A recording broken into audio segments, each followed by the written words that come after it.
পরীক্ষায় ভালো ফলাফলের জন্য 100% পরীক্ষিত কিছু আমল দিব ইনশাআল্লাহ তাআলা। পরীক্ষায় ভালো ফলাফল আসবেই আসবে। অনেক বড় বড় ইসলামিক স্কলাররা তারা কোরআন এবং হাদিস লব্ধ জ্ঞান থেকে গবেষণা করে 3টি বিষয়কে বাছাই করেছেন। কয়টা বিষয়? 3টি জিনিস যদি কোনো শিক্ষার্থী পালন করে, পরীক্ষার আগের রাতেও যদি করে, পরীক্ষার হলে গিয়েও যদি করে, ইনশাআল্লাহ তাআলা তার ভালো ফলাফল আসবে। দেখো, প্রত্যেকটা স্টুডেন্টের স্বপ্ন সে খুব ভালো রেজাল্ট করবে, ঠিক কিনা? আছে না? এই যে যুবক বন্ধুরা, স্বপ্ন আছে না? আছে। বর্তমান কিন্তু আমাদের পরীক্ষা চলছে, আলহামদুলিল্লাহ। আমাদের কারো সন্তান, কারো ভাই বোন, আমাদের পরীক্ষা চলতেছে। বাচ্চাদেরকে আজকে গিয়েই এই ট্রিটমেন্টটা দিবেন। চাচা, আজকে গিয়েই আপনার সন্তানকে বলবেন যে তোমাকে এই 3টি বিষয় দিলাম, অথবা আমার ভিডিওটা তাকে দেখাবেন, পারলে একটু শেয়ার করে দিবেন। কারণ এই ভিডিও শেয়ারের মাধ্যমে যদি কোনো শিক্ষার্থী বন্ধু তারা যদি এই আমলটা করতে পারে, তাদের পরীক্ষা যখন ভালো ফলাফল হবে, ওই একটা ছোট্ট শেয়ারের কারণে আপনার আমল নামায় কিন্তু আল্লাহ পাক সওয়াব লিখতেই থাকবে। সুবহানাল্লাহ। কয়টা বিষয় বললাম? 3টা বিষয়। যুবকরা, কয়টা? 3টা বিষয়। 1 নম্বর হচ্ছে, যেদিন পরীক্ষা তার আগের দিন রাতে মেধাটাকে কি ঠান্ডা মাথায় রেখে পড়াশোনা করতে হবে। খুব একটা উচ্ছৃঙ্খল, এটা পড়া হয় নাই, ওটা পড়া হয় নাই, আফসোস করা যাবে না। কি করা যাবে না? আফসোস করা যাবে না। ঠান্ডা মাথায় বই নিয়ে পড়তে হবে সাজেশন অনুযায়ী, ঠিক আছে? তবে তাড়াহুড়া করা যাবে না, গভীর রাত পর্যন্ত জাগা যাবে না। 2 নম্বর হচ্ছে, আল্লাহর প্রতি সর্বোচ্চ তাওয়াক্কুল করতে হবে। বিশ্বনবী সাল্লাল্লাহু আলাইহি ওয়াসাল্লাম তিনি কিন্তু এই বিষয়টাকে খুব বেশি পরিমাণে গুরুত্ব দিয়েছেন। আর আল্লাহ পাক নিজেই তো বলে দিয়েছেন, ওমা ইয়াতাওয়াক্কাল আলাল্লাহ ফাহুয়া হাসবুহু, those the people are depend on almighty, Allah is good enough for him. অতএব আল্লাহর প্রতি তাওয়াক্কুল রাখতে হবে। আল্লাহ, পরীক্ষার হলে কালকে যাব, আল্লাহ তুমি পরীক্ষায় প্রশ্নগুলো কমন করে দিও, প্রশ্নগুলো কমন করে দিও, প্রশ্নগুলো কমন করে দিও। এটা 2 নম্বর, আল্লাহর প্রতি তাওয়াক্কুল রাখতে হবে।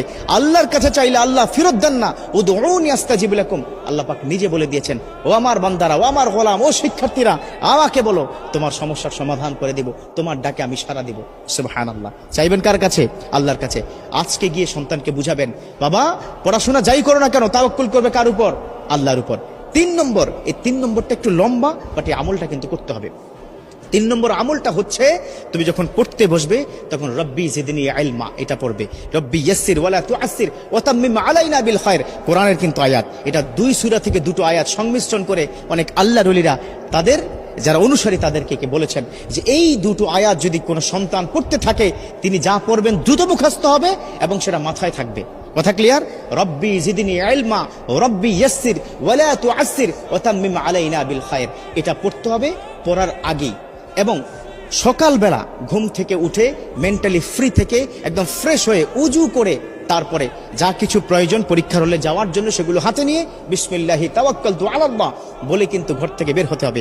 একটা টিপস দিব, সেটা হচ্ছে পিতামাতার কাছে একটু দোয়া চাইতে হবে। আল্লাহু আকবার। একটা কথা কি মাথায় রাখবে, এই পিতামাতা যদি তোমাকে দোয়া করে দেয়, পৃথিবীর কোথাও তুমি ঠেকবে না। পরীক্ষার হল তো স্বাভাবিক একটা বিষয়। এবার পরীক্ষার হলে প্রবেশ করার পরে বিসমিল্লাহ করে পরীক্ষার হলে প্রবেশ করবে। আমরা বর্তমান সময় আমরা কি দেখি, আমাদের সময় ছিল যে পরীক্ষার হলে গেলেই বন্ধু বান্ধব হই হুল্লোড়, চিৎকার চেঁচামেচি, তুই কি এটা কি পড়েছিস কিনা, এই কি ব্যাপার, কি দোস্ত তোর কি খবর, এই ধরনের কথা বলা যাবে না। একদম চুপচাপ ঠান্ডা মাথায় নিজের সিটে গিয়ে বসে আল্লাহকে ডাকতে হবে। একটা কোরআনের আয়াত শিক্ষা দিই, খুব মনোযোগ। হাসবুনাল্লাহু ওয়া নি'মাল ওয়াকিল নি'মাল মাওলা ওয়া নি'মান নাসির, এই কোরআনের আয়াতটা পড়তে হবে। হাসবুনাল্লাহু নি'মাল ওয়াকিল নি'মাল মাওলা ওয়া নি'মান নাসির। এবার প্রশ্ন হাতে কি পেয়ে গেছো? প্রশ্নটা হাতে পেয়ে সাথে সাথে না উল্টিয়ে 2টো কাজ করবে। একটা হচ্ছে উপর করে প্রশ্নটা রেখে সুবহানাল্লাহি ওয়া বিহামদিহি সুবহানাল্লাহিল আযীম, এই তাসবিহ পড়ার পর ওই যে আমি শিক্ষা দিলাম না, সেটা কি রব্বি জিদনি ইলমা রব্বি ইয়াসসির ওয়ালা তুআসসির ওয়া তাম্মিম আলাইনা বিল খায়র, এই কোরআনের 2টো আয়াত পড়ে বিসমিল্লাহ করে যখন প্রশ্নটা দেখবে, যদি কোনো কারণে কমন নাও পড়ে, no tension, don't worry, don't be frustrated, হতাশ হওয়া যাবে না। কারণ যা পড়েছে কমন সেগুলো তো লিখবেই, যা পড়ে নাই ওই লিখতে লিখতে দেখবে আল্লাহ পাক জেহেনের মধ্যে ঢুকিয়ে দিবে। সুবহানাল্লাহ। মোটা দাগে 3টি কাজ। কয়টি কাজ দিলাম? 3টি কাজ দিলাম। যদি কোনো শিক্ষার্থী সঠিকভাবে এই 3টি আমল বা এই কাজগুলো সে প্র্যাকটিস করতে পারে, ইনশাআল্লাহ তাআলা পরীক্ষায় ভালো ফলাফল আসবেই আসবে। আল্লাহ পাক আমাদের শিক্ষার্থীদের এই বর্তমান চলমান পরীক্ষায় ভালো ফলাফল করে কেরিয়ার সুন্দর করে আল্লাহ সন্তুষ্টি অর্জন করার তৌফিক দান করুক। আমিন।